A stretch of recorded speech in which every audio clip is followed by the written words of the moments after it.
ॐ श्रीगुरुभ्यो नमः। हरिः ॐ।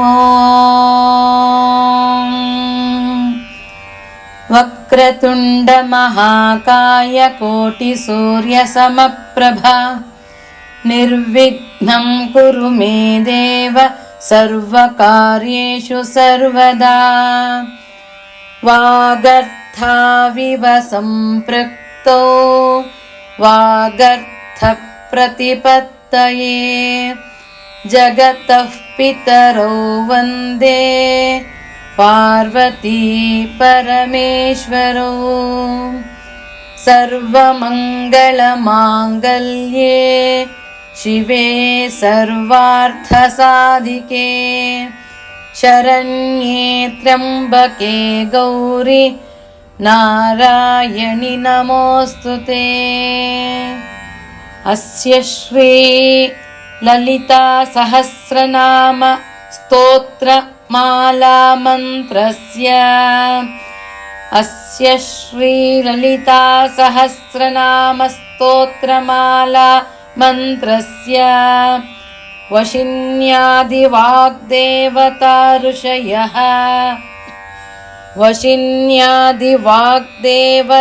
ऋषयः अनुष्टुप्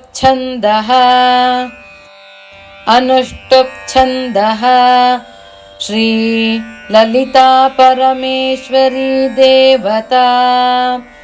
श्री ललिता परमेश्वरी देवता श्रीमद्वाग्भवकूटेति बीजम् श्रीमद्वाग्भवकूटेति बीजम् मध्यकूटेति शक्तिः मध्यकूटेति शक्तिः शक्तिकूटेति कीलकम् शक्तिकूटेति कीलकम् श्री ललिता महात्रिपुरसुन्दरी प्रसादसिद्धिद्वारा चिन्तितफलावाप्त्यर्थे पारायणे विनियोगः।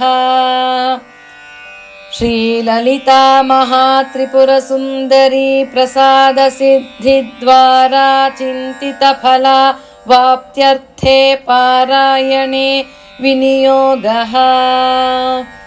ध्यानम् सिन्दूरारुणविग्रहां त्रिनयनां सिन्दूरारुणविग्रहां त्रिनयनां माणिक्यमौलिस्फुरत् माणिक्यमौलिस्फुरत् तारानायकशेखरां स्मितमुखीं तारानायकशेखरां स्मितमुखीं आपीनवक्षोरुहाम् आपीनवक्षोरुहाम् सिन्दूरारुणविग्रहां त्रिनयनां माणिक्यमौलिस्फुरत् तारानायकशेखरां स्मितमुखीमापीनवक्षोरुहाम् पाणिभ्यामलिपूर्णरत्नचषकम् पाणिभ्यामलिपूर्णरत्नचषकम् रक्तोत्पलं बिभ्रति रक्तोत्पलं बिभ्रति सौम्यां रत्नघटस्थरक्तचरणां सौम्यां रत्नघटस्थरक्तचरणां ध्यायेत् परामम्बिकां ध्यायेत् परामम्बिकां।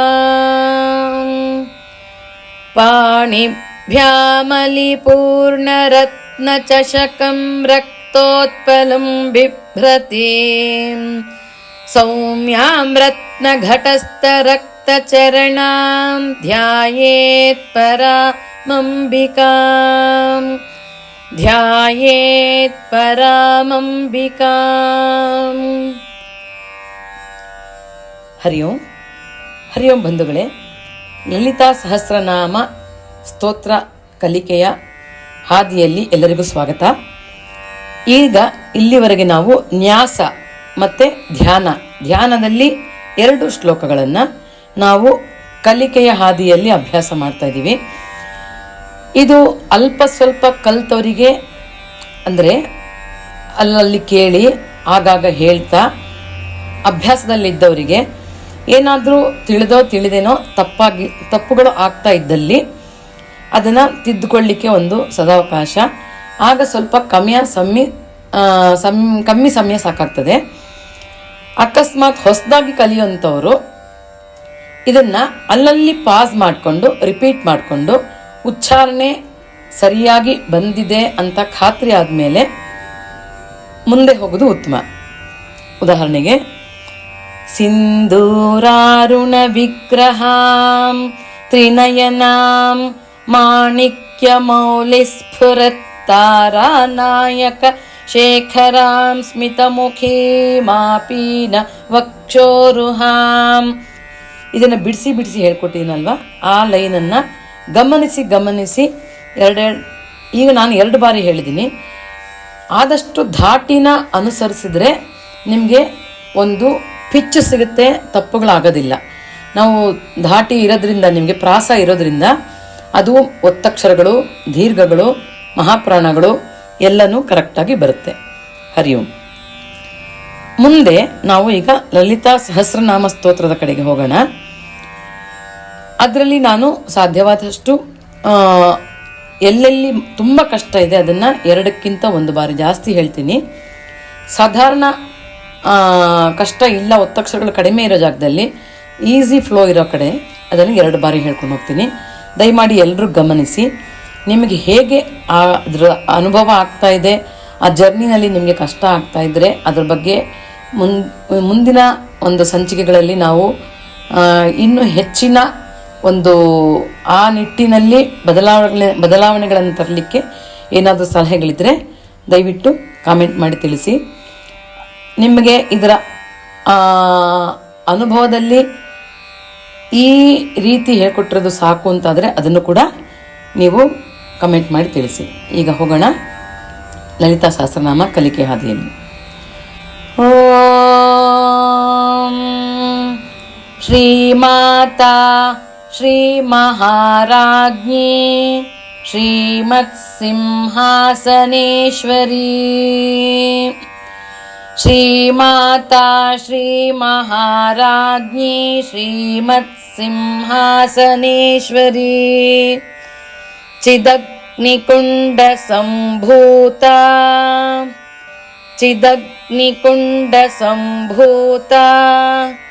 ದೇವಕಾರ್ಯ ಸಮುದ್ಯತ.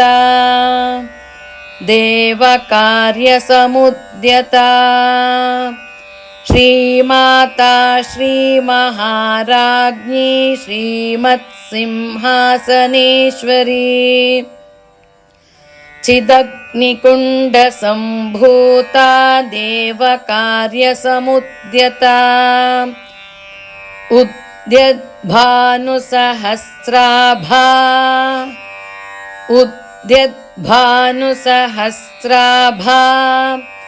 ಚತುರ್ಬಾಹು ಸಮನ್ವಿತಾ.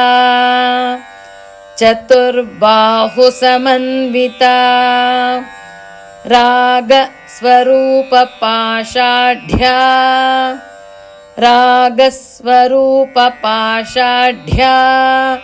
ಕ್ರೋಧಾಕಾರಾಂಕುಶೋಜ್ವಲ.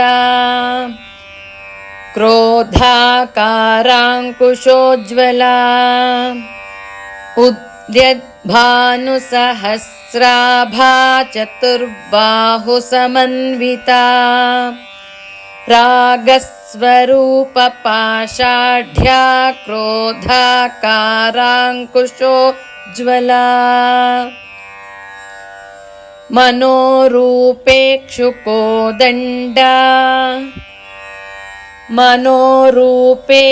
ಕೋದಂಡ ಪಂಚತನ್ಮಾತ್ರ ಸಾಯಕ.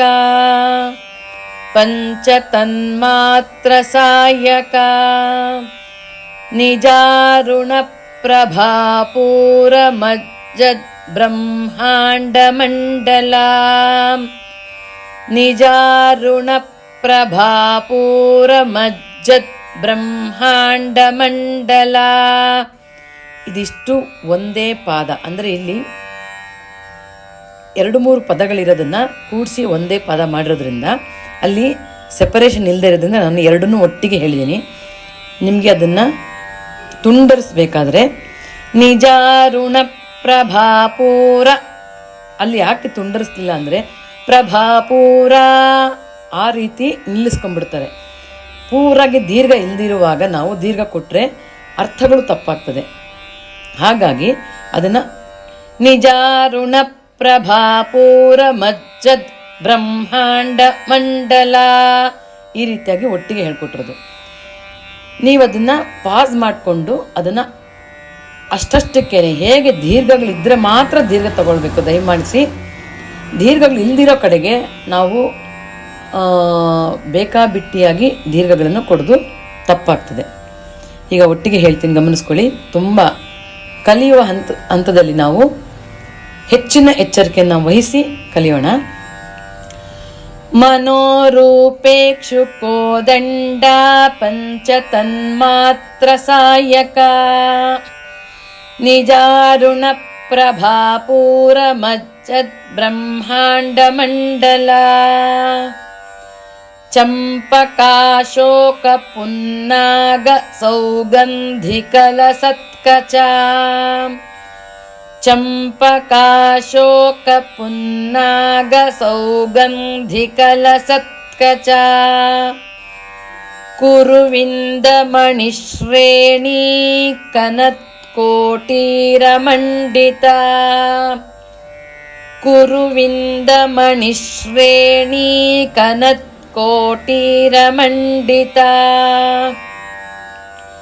ಚಂಪಕಾಶೋಕ ಪುನ್ನಾಗ ಸೌಗಂಧಿಕಲ ಸತ್ಕಚ ಕುರುವಿಂದ ಮಣಿಶ್ರೇಣಿ ಕನತ್ಕೋಟೀರಮಂಡಿತ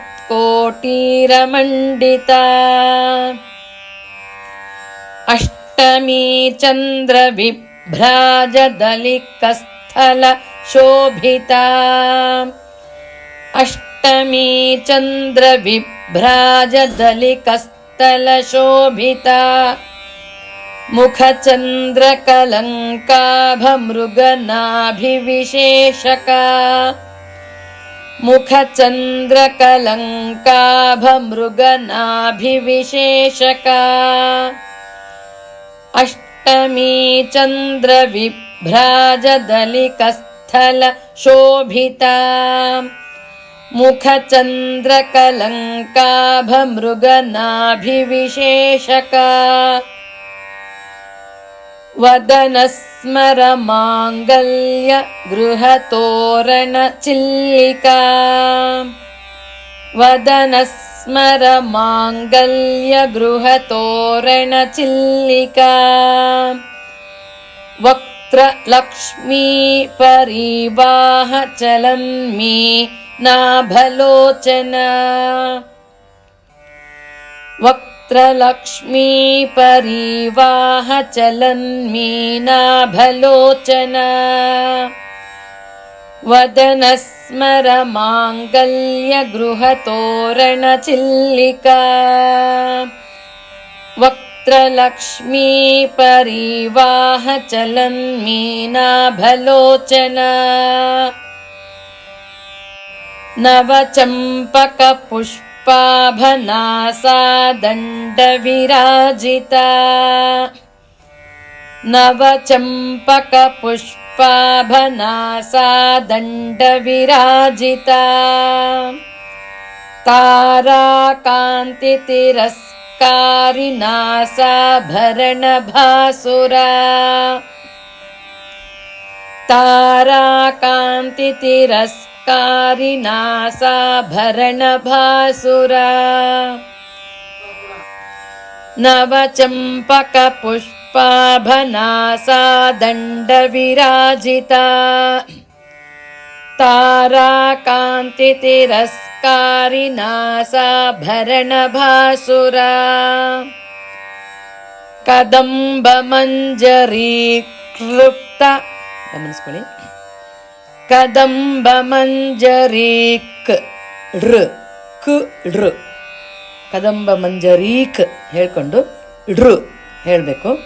ಆವಾಗ ಕದಂಬ ಮಂಜರೀಕೃ ಬಂದಿದೆ ಅಂತ ಭಾವಿಸ್ತೀನಿ.